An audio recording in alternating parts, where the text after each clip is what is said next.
Namanganda mana shu odamlarni rozi qilish, qadrlarini ko'tarish, qilgan ishlarimizni yakun qilib, yangi rejalarni qilishga kelganmiz. Mana bugun agar mana kimdir bo'lgan eslagan bo'lsa, bosh vazir bo'lganimda Noringa juda ko'p kelardim.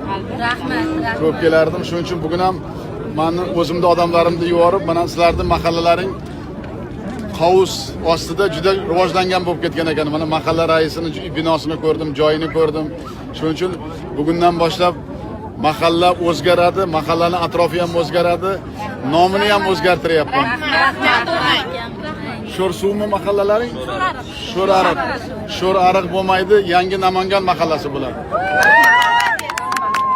Sizlar rozi bo'lasizlarmi?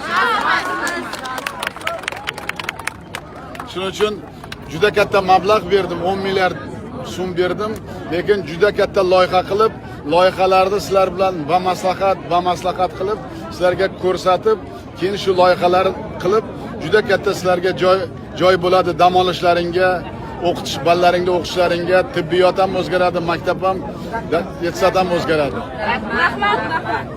Rahmat kelganingiz